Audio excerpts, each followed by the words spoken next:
Okay, welcome back to the channel, guys. We are actually halfway through building our Tamiya boomerang at the moment, and we thought we'd do a little separate video on building the CVA shocks.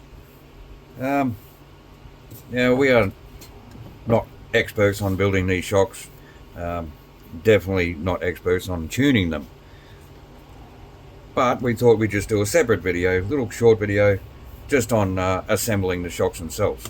Now, CVA, what does CVA actually stand for? If anybody is wondering, now it depends who you talk to.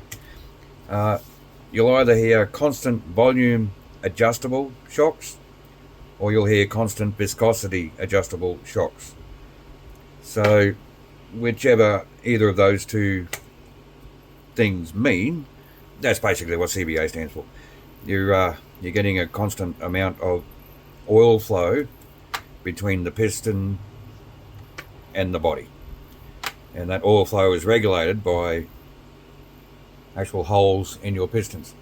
Now, this particular set in the boomerang came with 4 different pistons.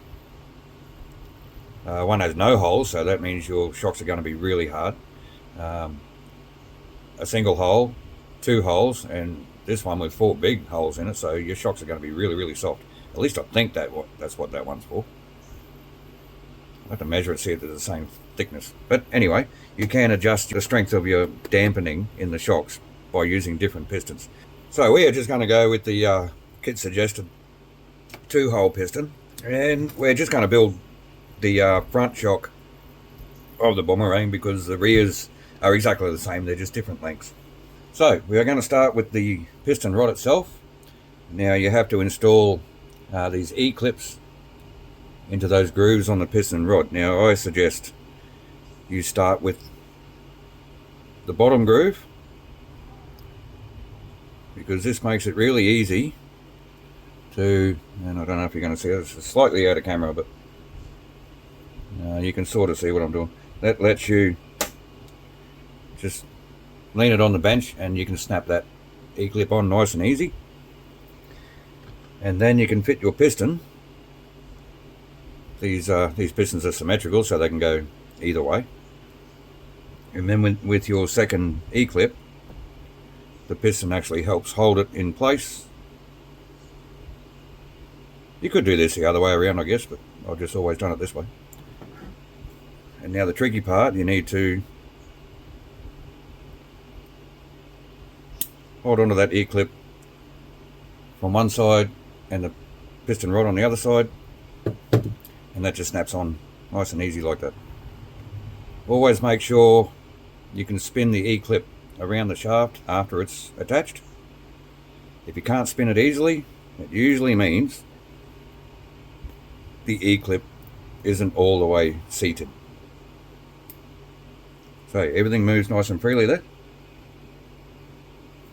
And then we want to install our piston into the actual shock body. So we'll just slide this in. Now there was a recess in the bottom of the shock body which accepts 2 O-rings and 2 spacers. Now it doesn't actually show it here in the manual, but it's always a good idea to use a little bit of your shock oil.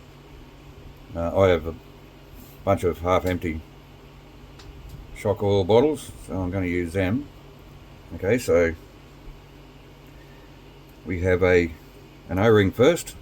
We can see down here, can you? Yes, you can.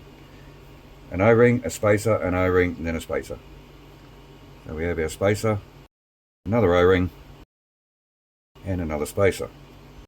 And then we have our shock cap. Now all of that, once the cap gets screwed on, all of that will be pushed inside that body, which will seal the bottom of the shock and stop any oil draining out, hopefully. There's not many shocks available that don't leak. I understand there are some, but not very many. They all leak a little bit over time. So we've just wound our 3mm flange nut on the end of our piston rod, and the next step is filling the shock with oil. So for that we need our shock cap, and our bladder. This gives you an actual cushion once the shock is together, because you will have the shock body will be full of oil, absolutely full of oil with no air. Hopefully, that's the whole point. You need to get all the air out. And then with this bladder sitting on top, the inside of that bladder is actually full of air, and it gets sealed against this cap. So you actually have an extra dampening effect with that little pocket of air in that bladder. So we're going to get our shock oil, and it tells you step by step what to do. Fill the shock body full of oil. Now you need to get the air out of the shock oil. Now why is that important? Well, liquid does not compress, but air does. So if you have air in your shock body, in your shock oil, it will compress, which means you will lose the effectiveness of your damping system. Now I'm moving that down nice and slowly, and you will see if you have bubbles in your oil or not. It's very clear to see. It's probably not very clear on camera. Now you need to do this slowly. If you do it too fast, you will induce air in the system. You will basically, if you do it really fast, you will basically cavitate the oil, and you've got to go back and start again. Sometimes it might even be necessary to just leave the body sit in open air like that and let the air bubbles naturally come to the surface. But this one looks as though we've got them all out in one hit. Now, can I have a bit of tissue paper, please, mate? Now, this is the part where it gets a little bit messy.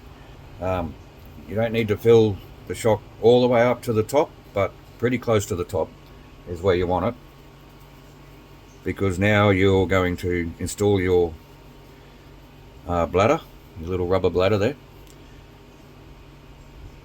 And if you've got just the right amount of oil, you will just get a little bit of leakage when you install that bladder. And that should mean, fingers crossed, that you have no air in your oil inside the shock body. And we just screw our cap on.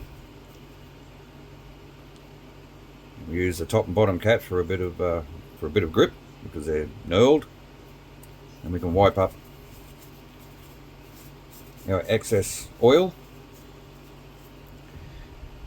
and that is one damper completed and ready to accept the spring. Now,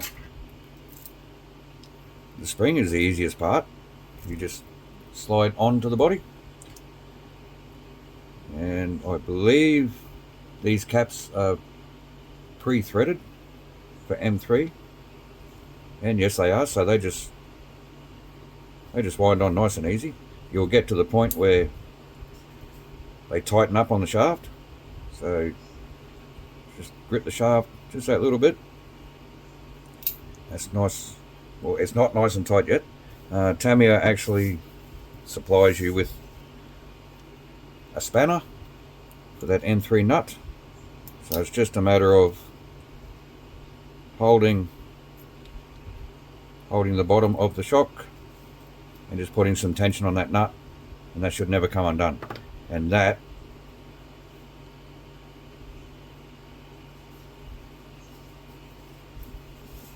is a very, very nice smooth shock.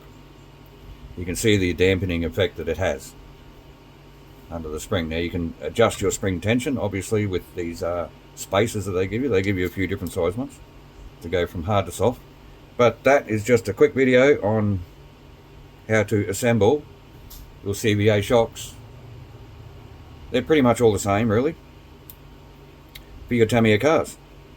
So, thanks for watching. Thanks for your support. I hope that helped. The other shocks are exactly the same, so we're going to get ahead and do that and get back to our boomerang build. So, thanks for watching.